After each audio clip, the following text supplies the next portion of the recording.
मानवाच्या इतिहासात प्रगतीचा आरंभ बिंदू कुठला हा प्रश्न जेव्हा प्रसिद्ध मानववंशशास्त्रज्ञ मार्गारेट मीड यांना वर्गात शिकवताना विचारला गेला होता तेव्हा त्या प्रश्नाचं उत्तर सांगण्याआधी ते एक फार महत्त्वाची घटना सांगायला लागतात. त्या म्हणतात 40,000 वर्षांपूर्वीचा माणसाचा जीवाश्म जेव्हा सापडला होता ना तेव्हा त्या जीवाश्माचं मांडीचं हाड पहिल्यांदा तुटल्यानंतर पुन्हा नैसर्गिकरित्या दुरुस्त झालेला आपल्याला पाहायला मिळतं. सुरुवातीला हा विचार केला तर मला वाटतं 40,000 वर्षांपूर्वी कुठलीही वैद्यकीय सुविधा नसताना एखादं हाड नैसर्गिकरित्या पुन्हा दुरुस्त करायचं असेल तर निदान 6 महिन्याचा कालावधी लागत होता. मार्गारेट मीड पुन्हा उत्तराकडे येताना म्हणतात की ज्या काळामध्ये स्वतःच्या टोळीची अस्मिता, स्वतःची वैयक्तिक अस्मिता सगळ्यात जास्त महत्त्वाची वाटत होती ना त्या काळात सुद्धा त्या गुहेमध्ये त्या माणसाची 6 महिने काळजी घेणार कोणीतरी अस्तित्वात होतं. त्या उत्तराचा पुढे पार्श्वभूमी घेताना मार्गारेट मीड असं म्हणतात की कुठलंही यंत्र, कुठलंही तंत्रज्ञान मला मानवाच्या प्रगतीची सुरुवात वाटत नाही तर माणसाच्या जाणीवा जेव्हा विस्तारल्या गेल्या ना त्या अश्मयुगातल्या गुहेतली पहिली सुरुवात मला माणसाच्या प्रगतीचा आरंभ बिंदू वाटते. आणि जेव्हा केव्हा हेच तंत्रज्ञान माणसाच्या प्रगतीचा अंत ठरेल ना तेव्हा या माणसाच्या जाणीवाचं विस्ताराच्या विरुद्ध गोष्टी घडायला लागतील. याच्यावर विचार मंथन करण्यासाठी विषयाच्या प्रतिकूल बाजूने अर्थात कृत्रिम बुद्धिमत्ता मानवाच्या प्रगतीसाठी वरदान नाही या बाजूने बोलण्यासाठी तुमच्या समोर उभा आहे. विषयाच्या सुरुवातीला स्पष्ट करावं असं वाटतं की माझे बरेच प्रतिस्पर्धी मित्र मैत्रिणी असं म्हणून गेले की ते कृत्रिम बुद्धिमत्तेचा अभ्यास वगैरे करून इथे आले. त्यांनी खरं तर अभ्यास वाढवायला हवा कारण त्यांनी दिलेली सगळी उदाहरणं ही मशीनची आहेत, एआय ची नाही. मला प्रतिस्पर्धी मित्र मैत्रिणींना हे सांगायचं आहे संगणक, रोबोट, इंटरनेट आणि कृत्रिम बुद्धिमत्ता यामध्ये जमीन आसमानाचा फरक आहे. हा फरक पहिल्यांदा समजून घेऊया. कृत्रिम बुद्धिमत्तेचे फायदे किंवा तोटे बोलण्यासाठी आपण इथे नाही, कृत्रिम बुद्धिमत्ता कुठे कुठे वापरली जाते हे सांगण्यासाठी सुद्धा आपण इथे नाही, तर माणसाच्या प्रगतीसाठी जे काही परिमाण वापरले जातात ना त्या प्रगतीची महत्वाकांक्षा आपल्याला समजून घेता येणार आहेत का या विषयाच्या परिप्रेक्षातून मला दिलेली बाजू ही मांडावीशी वाटते. मग माणसाच्या प्रगतीच्या इतिहासाचं तत्वज्ञान पहिल्यांदा लिहिणारा रेने देकार्तचं एक फार सुंदर वाक्य आहे, कोगितो एर्गो सम. त्याचा अर्थ असा आहे की मी विचार करतो म्हणून माझं अस्तित्व आहे. म्हणजेच काय, माणसाच्या अस्तित्वाची गुणगान ही कायम विचाराशी बांधली जात होती, माणसाच्या प्रगतीची गुणगान ही कायम विचाराशी बांधली जात होती. पण स्वतःचा जैविक मेंदू नसताना सुद्धा विचार करण्याची क्षमता जर आता कृत्रिम बुद्धिमत्तेमध्ये येणार असेल, स्वतःकडे संवेदना नसताना सुद्धा स्पष्टपणे संवाद साधण्याची क्षमता आताच्या कृत्रिम बुद्धिमत्तेमध्ये येणार असेल आणि कुठलीही तत्वज्ञानाची दृष्टी नसताना सुद्धा दृष्टिकोनाची क्षमता जर कृत्रिम बुद्धिमत्तेमध्ये येणार असेल ना तर आतापर्यंत ज्या तत्वज्ञानाच्या परिमाणांवर आपण मानवी अस्तित्व आणि माणसाची प्रगती यंत्रांपेक्षा वेगळी काढत होतो आता ती आपल्याला वेगळी काढता येणार आहे का हा इथे विषयाच्या वाचूने बोलत असताना संयोजकांनी विषयामध्ये दिलेला प्रमुख प्रश्न मला या ठिकाणी मांडावासा वाटतो. इतकंच कशाला माझे प्रतिस्पर्धी मित्रमैत्रिणी असंही म्हटले की माणसावर अजूनही ही कृत्रिम बुद्धिमत्ता अवलंबून असेल तर आपल्याला धोका काय. मला वाटतं त्यांनी विषयाची तयारी करत असताना चॅटजीपीटीचा प्रॉम्प्ट टाकून फक्त पहिले 5 मुद्दे बघितले असावेत. त्यांनी मागच्या महिन्यात जागतिक परिषद झाली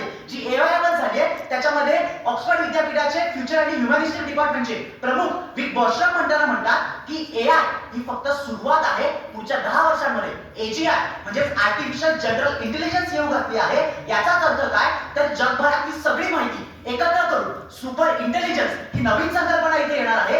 आधीच माणसाच्या संशोधनामध्ये माणसाच्या प्रगतीमध्ये बरेच अडथळे असताना माणसाला इंटरनेटवरची माहिती सुद्धा पूर्णरित्या उपलब्ध नसताना जर जगातल्या सगळे डेटाबेस जर एआयच्या खिशात जाणार असतील तर मला वाटतं माणसाच्या संशोधनामध्ये सुद्धा मानवी प्रगतीचा इतिहास मांडत असताना आणि भविष्य मांडत असताना माणसाच्या प्रगतीमध्ये हा धोकाच ठरणार आहे. ही गोष्ट तुम्ही आम्ही समजून घेतली पाहिजे कारण एक विद्यार्थी म्हणून मी याचा विचार करतो तेव्हा कला आणि साहित्याला सगळ्यात महत्त्वाचा धोका जर कृत्रिम बुद्धिमत्तेमुळे पोहोचत असेल तर आपण बऱ्याचदा जगाच्या गप्पा मारतो पण स्वतःच्या घरात मात्र बघायचं राहून जातं. आपल्याकडे जेमिनीचे ट्रेंड आले, एआयचा जिबली ट्रेंड आला, त्यावर आपण सगळ्यांनी स्वतःचे फोटो बनवले असतील पण कलेचा आणि मानवी प्रगतीचा मुद्दा मांडताना मला महत्त्वाचं वाटतं की आतापर्यंत एखादं बिंब आणि त्याचं प्रतिबिंब म्हणून इथे कला आणि साहित्य अस्तित्वात होतं पण कृत्रिम बुद्धिमत्तेमुळे झालंय काय की एखाद्या आरशासमोर वस्तू नाही तर एखाद्या आरशासमोर दुसराच आरसा उभा करावा आणि जशा दोन्ही आरशामध्ये आरशांच्या असंख्य प्रतिमा पडाव्यात ना तशी कला आणि साहित्याची मूळ जाणीवापासूनची फारकत मला या कृत्रिम बुद्धिमत्तेमुळे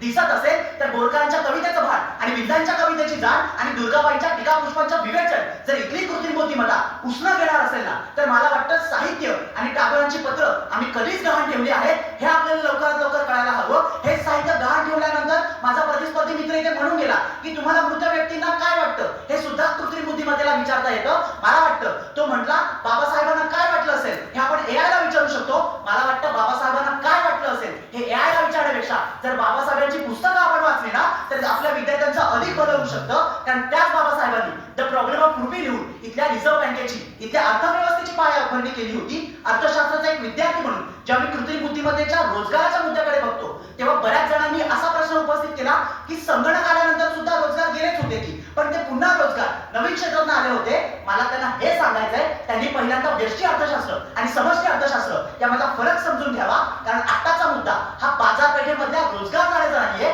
तर कृत्रिम बुद्धिमत्ता आखीच्या आखी बाजारपेठच नियंत्रित करण्याचा आहे. कारण जर आपण विचार केला ना तर कृत्रिम बुद्धिमत्तेला एखादं ठराविक मॉडेल ठरवून, एखादा प्रॉम्प्ट ठरवून लाख करोड रुपये दिल्यानंतर स्वतःचा उद्योग प्रस्थापित करण्यासाठी, योग्य ते मॉडेल शोधण्यासाठी आणि योग्य ती बाजारपेठ शोधण्यासाठी जर कृत्रिम बुद्धिमत्ता सक्षम असेल तर कृत्रिम बुद्धिमत्तेला ग्राहकांसाठी वेगळी बाजारपेठ सुद्धा तयार करण्याची गरज नाही.